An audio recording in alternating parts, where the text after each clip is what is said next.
Dans le premier épisode, je vous ai présenté la naissance de Mu Draconis, le projet que je réalise. On a parlé script, scénario, etc. Dans le second, nous nous sommes attelés au financement. Dossiers, subventions, mais surtout l'arrivée de mon ami Baroncino, devenu producteur contre une petite faveur. Troisième épisode, la direction artistique. Costumes, décors et surtout casting. Parmi les rôles secondaires, nous avons Antonio, qui, coïncidence, se trouve être le fils de Baroncino. Et maintenant, quatrième épisode, le tournage.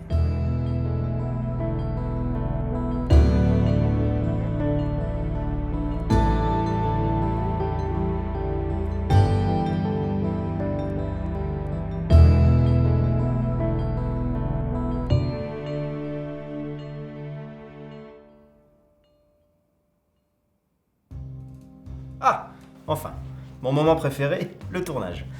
C'est le moment de la fabrication. Alors comment est-ce que tout cela se déroule ? La veille du tournage, la feuille de service a été envoyée à toute l'équipe. Cette feuille donne à chacun son heure d'arrivée et de départ, avec ce qu'on appelle le dépouillement. C'est tous les accessoires et matériels dont on aura besoin sur le tournage. Ça, c'est ma première assistante qui s'en occupe. Elle est chargée de l'organisation des journées et fait le lien avec tous les chefs de poste, moi compris. Mon deuxième, la troisième assistante et la script sont mes voix et mes oreilles. Nous formons ensemble l'équipe de mise en scène. La première, comme je l'ai dit, s'occupe principalement de l'orga. Elle doit faire respecter son planning à tous. Le second assistant, son bras droit, part à droite à gauche de tout en fonction des besoins. Son rôle, c'est d'anticiper. Aller avant nous, préparer ce qu'on a pensé en amont, comme la figuration, les placements, la logistique. Comme ça, tout est prêt, ou presque, quand on arrive. Enfin, la troisième assistante s'occupe des comédiens. Aux petits soins pour eux, elle reste avec et organise leur journée. Elle nous les rend disponibles en temps et en heure lorsque nous en avons besoin. Du moins quand elle les trouve, car entre les petits fours de la régie et la télé de l'horloge, ils se baladent. Pour résumer, avec moi à la face, c'est-à-dire proche de la caméra, j'ai ma première assistante qui dirige, et hors plateau, mon deuxième et ma troisième assistante qui organisent. Et moi, dans tout ça, je m'occupe principalement de la direction des acteurs. Je leur transmets les intentions de jeu, les émotions que je veux voir sur leur visage. Je m'occupe également, avec l'équipe image, de la technique, pour m'assurer que le rendu soit conforme à ce que nous avions imaginé auparavant, et valide le tout. Pour ce qui est de l'ordre d'arrivée sur le plateau, la régie et la déco sont les premiers arrivés, parfois même la veille. Un bon réal arrive avec l'équipe image. Un mauvais réal, lui, vient pour crier « Action !» et repart. La régie est une équipe complète, chargée de mettre en place tout le nécessaire du tournage. Les loges, marquage du décor, bureau de prod, toute la logistique. Ils installent même la table de régie, l'endroit de pause par excellence. Ils sont souvent les premiers arrivés et les dernières parties. L'équipe déco n'est jamais loin non plus. Comme leur nom l'indique, ils s'occupent de la déco. Et ouais, logique.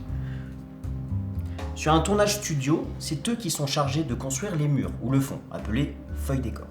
Placer les meubles, etc. Enfin, de vrais bricolos. Tout a été auparavant présélectionné et validé par le chef déco, le directeur artistique et moi-même, le réalisateur.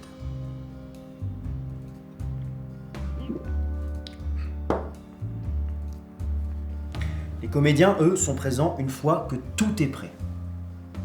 Ils ont avec eux leur feuille de service et toutes leurs répliques de la journée, appelées jour à jour. Dialogue qu'ils sont censés avoir appris en amont du tournage. Hein, Antonio ? Ils commencent au HMC, une loge dédiée à l'habillage, maquillage et coiffure. Une étape importante qui peut prendre du temps en fonction de ce qui est demandé.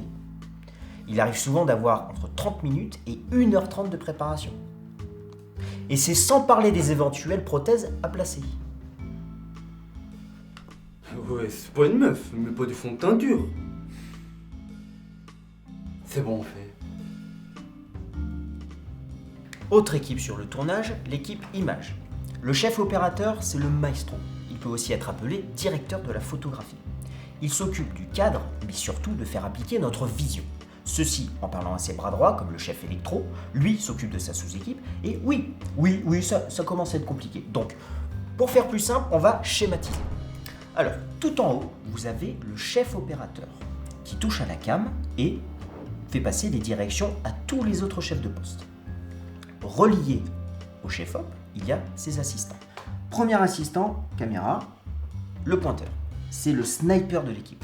Il s'occupe de faire le focus et c'est grâce à lui que le flou d'arrière-plan est impeccable et qu'on passe en zone de netteté d'un personnage à l'autre.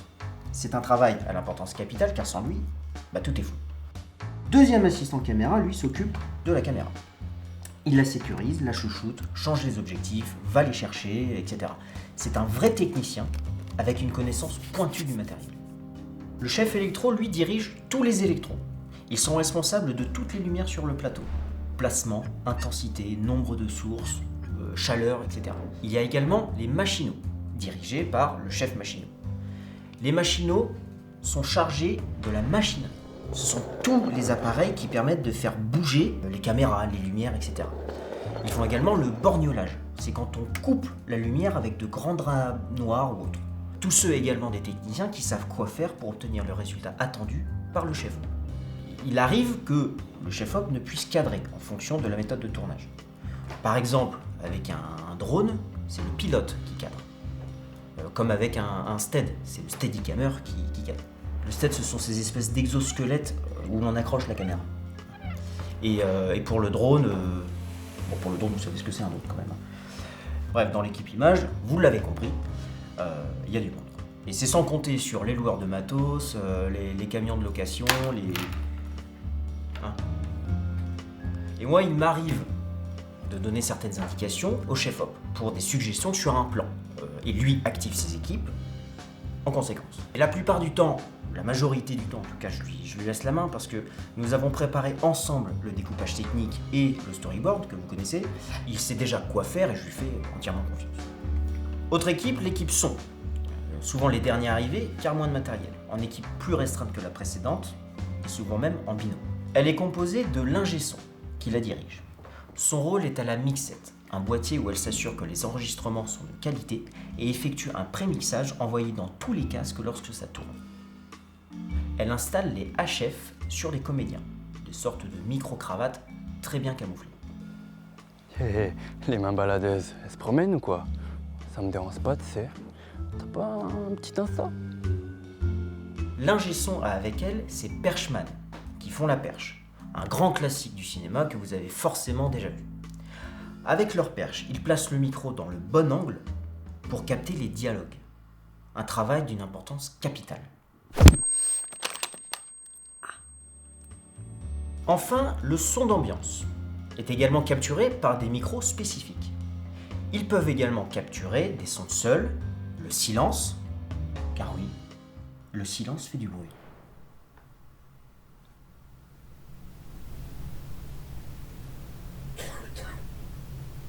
Et il est important de l'avoir, car cela permet de retransmettre un environnement et d'obtenir de meilleurs raccords au montage. Il arrive qu'on ait sur le plateau les responsables des effets. Il existe deux types d'effets au cinéma. Premièrement, les effets spéciaux, SFX, qui sont des trucages directement au plateau, comme un robot, des masques, des prothèses, et en pyrotechnie, des explosions réelles. Deuxièmement, les effets visuels, VFX, qui sont créés par ordinateur. Cela regroupe la 3D, le tracking, la rotoscopie, et plein d'autres mots compliqués que nous apprendrons dans le prochain épisode. Bref, si nécessaire, les responsables de ces effets sont présents sur le plateau pour s'assurer que tout se passe bien. Par exemple, sur notre tournage, Antonio, notre acteur, a joué une scène où il y avait les deux types d'effets. Antonio était accroché en l'air par un câble assuré par le responsable effets spéciaux, car c'est une scène où il fait une sortie dans l'espace, hors vaisseau. Le tout en combinaison de tracking qui permet d'incruster en effet visuel au montage sa tenue spatiale. Zef, doucement, fais-moi redescendre. Putain, Antonio, arrête ton cinéma, t'es même pas à 2 mètres. Ça se passe pas bien du tout avec ton comédien de lui faire. C'est une galère, il se concentre pas du tout. Bon, Antonio, calme-toi, d'accord? Ça va bien se passer, tu dois juste faire comme si tu te déplaçais dans l'espace. Aurélien, vous êtes pour vos darons. C'est quoi ça? Je suis déguisé en homme d'État rapproché dans les airs. C'est pas qui je suis. C'est qu'une prise.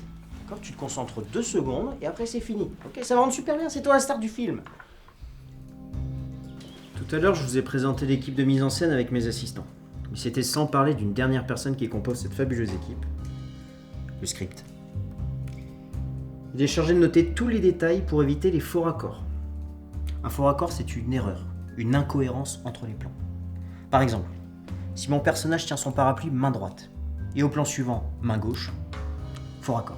Cela peut casser l'immersion du spectateur s'il remarque ces incohérences. D'où l'importance du script. Mais un script, ce n'est pas que ceci. C'est aussi le bras de la mise en scène, le responsable de la continuité. Également au niveau des acteurs, des lumières installées. Il a une vision d'ensemble. Il s'assure que le projet soit cohérent d'un point de vue purement logique, mais également artistique. Une fois que tout le monde est prêt et qu'on va tourner, c'est l'heure du PAT. Prêt à tourner. Il y a tout un rituel autour du PAT que je vais vous expliquer. Tout d'abord, on se met en place. Silence plateau. Moteur. Puis, on lance l'enregistrement. Mon assistante s'assure dans un premier temps que toute l'équipe technique ne fasse plus aucun bruit. Par une réponse, l'ingé son confirme qu'il rec. Ça tourne au son. Je me place alors derrière mon écran de retour, qu'on appelle aussi combo, pour voir ce que filme le chef op, et mets mon casque pour entendre ce qu'enregistre l'ingé son. Annonce. L'annonce, c'est quand un machinot montre et dit à la caméra ce que l'on tourne. Les films sont décomposés en séquences, et les séquences en plans. La prise, c'est le nombre de fois où on a fait le plan, pour s'y retrouver en post-production. 8 sur 5, première.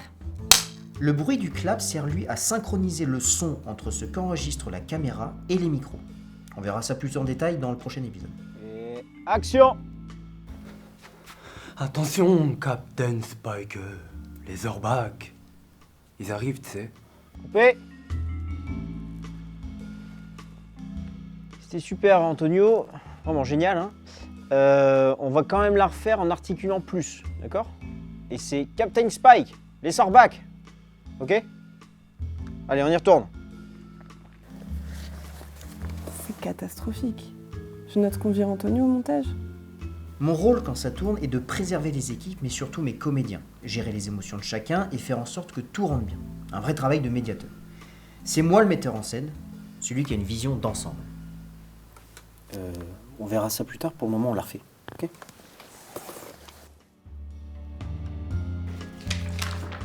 Une fois une scène coupée, le script note si la prise est bonne ou non sur un carnet pour gagner du temps au montage. Ainsi, au moment de faire un tri dans les prises, le monteur saura lesquelles regarder en priorité. Le tournage terminé, on annonce, et c'est une fin de journée. Mais la journée est loin d'être terminée. Il faut tout ranger, c'est la remballe. On s'assure que tout le matériel est bien présent et le renvoie au joueur. On met les batteries à charger, on sauvegarde sur plusieurs disques durs tout ce qu'on a enregistré, on récupère les micros sur les comédiens, etc. Mais il y a également des rapports à remplir. L'ingé son remplit son sound report, où il référencie tout ce qu'il a enregistré, avec des commentaires. Pareil pour le script. En fonction des projets, l'effectif peut varier. Là, c'était un gros tournage, donc besoin de monde. Mais ça m'arrive parfois de tourner avec 2-3 personnes, et... Hé, Aurélien, Tarantino, ça se passe bien avec le petit? Il y a intérêt que ça rende bien. Il m'a raconté que vous l'avez mis dans une tenue moulante, accrochée dans les airs. Oui. La tenue de tracking. Mais c'est quoi cette tenue? C'est une combinaison pour qu'au montage, on lui rajoute des effets visuels. Sa tenue spatiale est numérique. Comme Iron Man, vous savez. Ah, tu te moques de moi, Aurélien. Iron Man, il a une combinaison plus technologique. Et vous avez mis mon fils dans une combinaison legging. Hein? Eh, coupe la caméra, toi. Coupe la caméra, coupe!